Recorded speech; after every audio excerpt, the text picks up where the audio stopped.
Hello guys, welcome back to my YouTube channel. ഒരു കുട്ടി ഉണ്ടായതോടെ ആ കുട്ടീനെ ആർക്കും കൊടുക്കൂല, ആ കുട്ടി ആരെ സ്നേഹിക്കാൻ പാടില്ല, എൻ്റെ കുട്ടി എന്നെ മാത്രമേ അമ്മയെന്ന് വിളിക്കാൻ പാടുള്ളൂ, അല്ലെങ്കിൽ എൻ്റെ കുട്ടിയെ ഉണ്ടായതിനു ശേഷം നിങ്ങൾക്കൊരു കുട്ടീനെ വേണമെങ്കിൽ നിങ്ങൾ സ്വന്തമായിട്ട് കുട്ടീനെ ഉണ്ടാക്കിയിട്ട് അതിനെ പോയി എടുത്താൽ മതി, അല്ലാതെ മറ്റുള്ളവരുടെ കുട്ടീനെ നോക്കരുത്.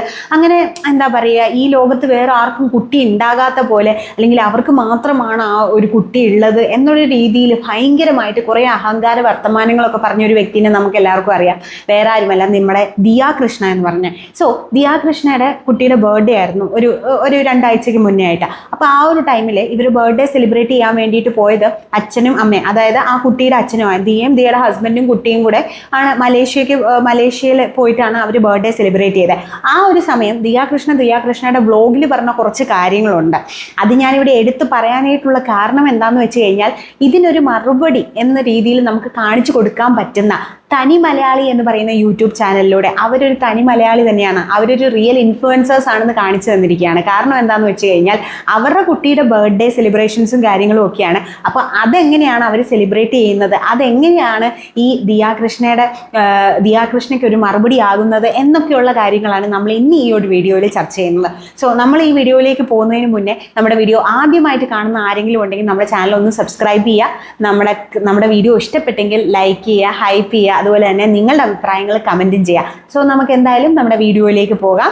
സോ ഞാൻ പറഞ്ഞതുപോലെ തന്നെ, അപ്പോൾ നമ്മുടെ തനി മലയാളിയിലെ ഐശ്വര്യയുടെ കുട്ടിയുടെ യുവിയുടെ ബർത്ത്ഡേ ആണ്. അപ്പോൾ ആ ബർത്ത്ഡേക്ക് ഐശ്വര്യ പറഞ്ഞ കുറച്ച് കാര്യങ്ങളുണ്ട്. അപ്പം നമുക്ക് ആ കാര്യം ഒന്ന് ആദ്യം കേട്ടിട്ട് വന്നിട്ട് ബാക്കി സംസാരിക്കാം ഗൈസ്. ചില ആൾക്കാർ അതിനെപ്പറ്റി ചിന്തിക്കും, ചില ആൾക്കാർക്ക് ചെയ്യാനുള്ള മോട്ടിവേഷൻ ആയിരിക്കും എന്നൊക്കെ പറഞ്ഞിട്ട്, അതുകൊണ്ട് മാത്രം ഞാൻ ഇതൊന്നും ഇവിടെ ഷെയർ ചെയ്യാന്ന് വിചാരിച്ചു. യുവി ജനിച്ചപ്പോൾ തൊട്ടിട്ട് ആ ആഴ്ച തൊട്ട് ഒരു കുട്ടിയുടെ എഡ്യൂക്കേഷൻ നമ്മൾ സ്പോൺസർ ചെയ്യുന്നുണ്ടായിരുന്നു. അങ്ങനെ ഓരോരോ യുവിയുടെ മൈൽ സ്റ്റോണിലും ഓരോരോ കാര്യങ്ങൾ ചെയ്യണമെന്ന് ഞാൻ വിചാരിച്ചിട്ടുണ്ടായിരുന്നു. അർഹതപ്പെട്ടവർക്ക് ചെയ്യണം എന്നാണ് ഞാൻ ആഗ്രഹിക്കുന്നത്. അപ്പൊ നാട്ടിൽ വന്ന് അന്വേഷിച്ച് ഇതേപോലെ നമ്മുടെ ഒരു സന്തോഷമാണല്ലോ യുവിയുടെ ബർത്ത്ഡേ എന്ന് പറയുന്നത്.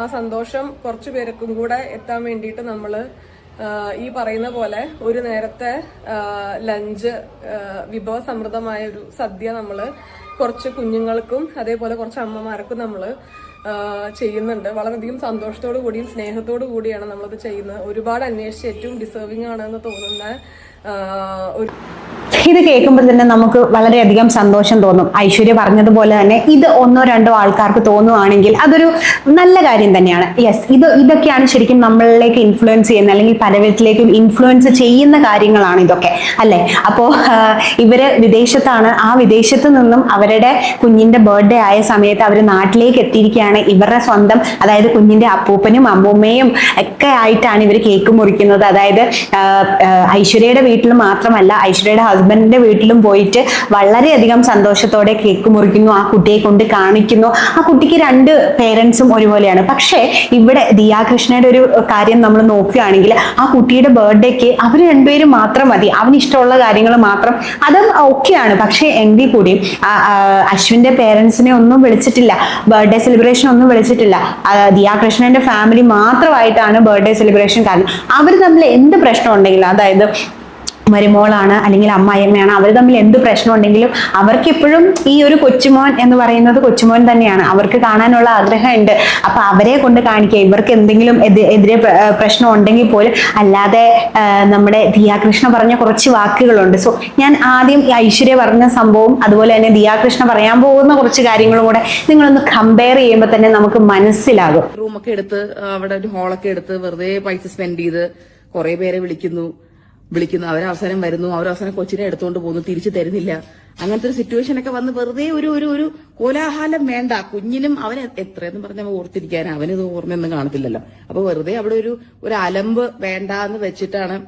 നമ്മളും പിന്നെ അവസാനം എക്സോസ്റ്റഡ് ആയി പോകും. കാരണം എല്ലാ ഗസ്റ്റിനും വന്ന് ഗസ്റ്റ് എല്ലാരും പോയിട്ടല്ലേ നമ്മൾ ഈ ഹോസ്റ്റ് ചെയ്യുന്നവർക്ക് അവസാനമല്ലേ പോകാൻ പറ്റത്തുള്ളൂ. അപ്പൊ എനിക്ക് പേഴ്സണലി ഇതൊക്കെ കാണുമ്പോൾ ഇവര് ഒരാളുടെ ഫംഗ്ഷൻ വിളിച്ചാൽ പോയിട്ടില്ല, അവിടെ പോയി ഫുഡും കഴിച്ചിട്ടില്ല.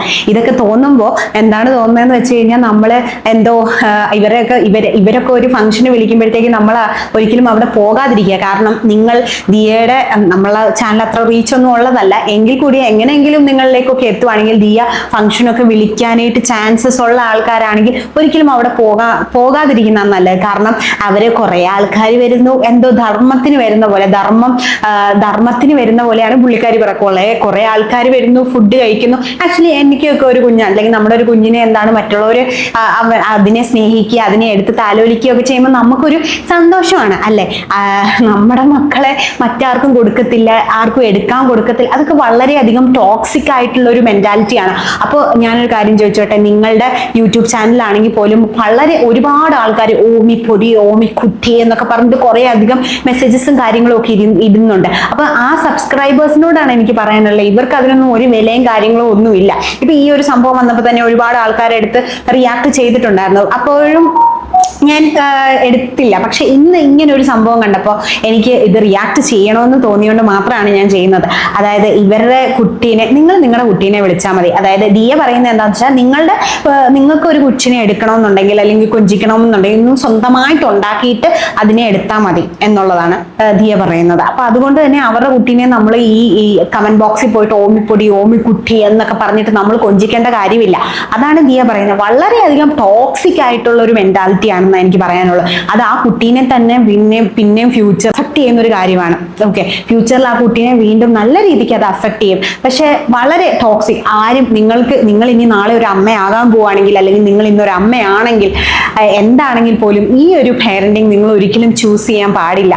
ടോക്സിസിറ്റി എന്ന് പറയുന്നത് ഇതിലൊന്നും നിൽക്കുന്നില്ല. നിങ്ങൾക്ക് എല്ലാവർക്കും തന്നെ അറിയാം, നമ്മൾ കുറേ എടുത്ത് റിയാക്ട് ചെയ്തൊരു സംഭവമാണ്. അതായത് അമ്മ ദിയക്കുള്ളതെല്ലാം ദിയക്കുള്ളതാണ് കേട്ടോ. മറ്റുള്ള ആൾക്കാരുടെ ഒന്നും ദിയ അങ്ങനെ വിളിക്കാറില്ല. അവരൊക്കെ വഴിയെ പോകുന്നവര്, പിന്നെ ധർമ്മം തിന്നാൻ വരുന്നവര്, അങ്ങനെയൊക്കെയാണ്. അവരുടെ ഫംഗ്ഷനൊക്കെ വിളിച്ചു കഴിഞ്ഞാൽ ധർമ്മം കഴിക്കാൻ പോകുന്നവര്, പിന്നെ അവർ ഗിഫ്റ്റ് കൊടുത്ത, നമ്മളിപ്പോൾ ഒരു കുഞ്ഞിന്, അല്ലെങ്കിൽ ഇപ്പോൾ നമ്മളൊരു കുഞ്ഞിന് ബർത്ത്ഡേ ഗിഫ്റ്റ്, അല്ലെങ്കിൽ ഒരു ഫോർ എക്സാമ്പിൾ ഇപ്പോൾ ഒരു കല്യാണത്തിനാണെങ്കിലും നമ്മളൊരു ഗിഫ്റ്റ് വാങ്ങണമെങ്കിൽ ചിലവർക്ക് പല ബുദ്ധിമുട്ട്, അപ്പോൾ ഒത്തിരി പൈസയൊന്നും ഇല്ലാത്തവരാണെങ്കിൽ ചിലപ്പോൾ ഒരു 1000 രൂപയുടെ അല്ലെങ്കിൽ 500 രൂപയുടെ ഒരു ഗിഫ്റ്റ് വാങ്ങുന്നതെന്ന് പറഞ്ഞാൽ നമുക്കിപ്പോൾ ഒരാഴ്ച കഴിഞ്ഞ് പോകേണ്ട, ഇപ്പൊ നമ്മളെ പോലെയുള്ള ആൾക്കാരൊക്കെ ആണെങ്കിൽ നമുക്ക് ഒരാഴ്ചത്തേക്ക് നമ്മുടെ വീട്ടിൽ ചെലവാക്കേണ്ട ഒരു പൈസ ആയിരിക്കും. അപ്പൊ അത് നമ്മൾ കൂട്ടി വെച്ച് നമുക്ക് ഇഷ്ടമുള്ള ഒരാൾക്ക് നമ്മൾ അത്രയും തെരഞ്ഞു പിടിച്ച്, അല്ലെങ്കിൽ നമ്മൾ അത്രയും നോക്കി അങ്ങനെയൊക്കെ ആയിരിക്കും ഒരു ഗിഫ്റ്റ് വാങ്ങിച്ചു കൊടുക്കുന്നത്. അപ്പൊ അതിനെയൊന്നും ഒരു വിലയില്ലാത്ത രീതിയിലാണ് ഇവിടെ ദിയാകൃഷ്ണ പറയുന്നത്. അതായത് എന്താ പറയാ, അവരുടെ വീട്ടിൽ കൊണ്ടുവയ്ക്കും, അത് പൊടി തട്ടിപ്പോവും, കളിപ്പാട്ടവും കളിക്കുന്ന സാധനങ്ങളൊക്കെയാണെങ്കിൽ കുട്ടികൾ കളിക്കില്ലേ, അതേ എനിക്ക് പറയാനുള്ളൂ. ഓക്കെ, ആയിക്കോട്ടെ. എന്തായാലും വേറെ ഒരു ടോക്സിസിറ്റിയും കൂടെ ഞാൻ നിങ്ങൾക്കൊന്ന് കേൾപ്പിക്കാം. എനിക്ക് അമ്മ എന്ന് വിളിക്കാൻ മരുന്നൊരു വീട്ടിലൊരാൾ ഇരിപ്പുണ്ട്. പുള്ളിക്കാരുടെ പേരാണ് സുന്ദർ കൃഷ്ണകുമാർ. അപ്പൊ ആ പുള്ളിക്കാരിനെ അല്ലാതെ എനിക്ക് വഴി നിൽക്കുന്ന എല്ലാവരും അമ്മയെ അച്ഛനൊന്നും എനിക്ക് വിളിക്കാൻ പറ്റില്ല. അപ്പൊ അശ്വ ഒരിക്കലും വന്ന് എന്റെ അമ്മയെ കണ്ടിട്ട് അമ്മയെ അല്ലെങ്കിൽ എന്റെ അച്ഛനെ കണ്ട അച്ഛാ എന്ന് വിളിക്കത്തില്ല. അങ്ങനെ വിളിച്ചാൽ ഞാൻ ചോദിക്കാൻ എന്താണെന്ന് ഞാൻ ചോദിക്കും. അവിടെ ഓമി കല്യാണം കഴിച്ച് വേറെ വീട്ടിൽ പോകുന്നു, ഓമിയുടെ വൈഫിന്റെ അമ്മേനെ ഓമി ചെന്ന് അമ്മ എന്ന് വിളിച്ചാൽ ഞാൻ അവരോട് ചോദിക്കും, അപ്പൊ ഞാൻ ഇപ്പൊ ഓമി വേറെ ആളെ അമ്മ എന്ന് വിളിച്ചാൽ എനിക്ക് സ്ട്രെസ് ആവും. എനിക്ക് എന്നെ മാത്രം വിളിച്ചാൽ മതി. അവർക്കും അവരവരുടെ പിള്ളേർ അമ്മ വിളിക്കുന്നതായിരിക്കും ഇഷ്ടം. എല്ലാവരും കൂടെ വന്നിട്ട് അമ്മയെന്ന് വിളിക്കാൻ കാവിലെ അമ്മയൊന്നും അല്ലല്ലോ. ഇതൊക്കെയാണ് നല്ല രീതിക്കുള്ള അഹങ്കാരം എന്ന്, അല്ലെങ്കിൽ അഹങ്കാരം പിടിച്ചിട്ടുള്ള വർത്തമാനവും കാര്യങ്ങളും എന്നൊക്കെ നമുക്ക് പറയാൻ വേണ്ടി കഴിയത്തുള്ളൂ. അപ്പോൾ എനിക്ക് പറയാനുള്ളത് ഇവരുടെയൊക്കെ സബ്സ്ക്രൈബേഴ്സിനെ കുറിച്ചിട്ടാണ്. നിങ്ങളൊക്കെ എന്തിനാണ് ഇവരെ സബ്സ്ക്രൈബ് ചെയ്യുന്നത്? ഈ കുറെ അഹങ്കാരം കാണാനോ, അല്ലെങ്കിൽ ഇവരുടെയൊക്കെ മക്കളെ പോയി സ്നേഹിക്കേണ്ട കാര്യമൊന്നുമില്ല. ഈ ഒരു സ്ഥിതിക്ക് നമുക്ക് നമ്മുടെ ഐശ്വര്യ കാണിച്ചു തരാം. അതായത് ഐശ്വര്യ ഹസ്ബൻഡിന്റെ അമ്മേനെ എത്രത്തോളം കാര്യമായിട്ട്, അല്ലെങ്കിൽ എത്രത്തോളം കെയറിങ് ചെയ്തിട്ടാണ് പുള്ളിക്കാരി സംസാരിക്കുന്നതെന്ന് നമുക്കൊന്ന് കേട്ടു നോക്കാം. സെക്യൂരിറ്റിയാണോ?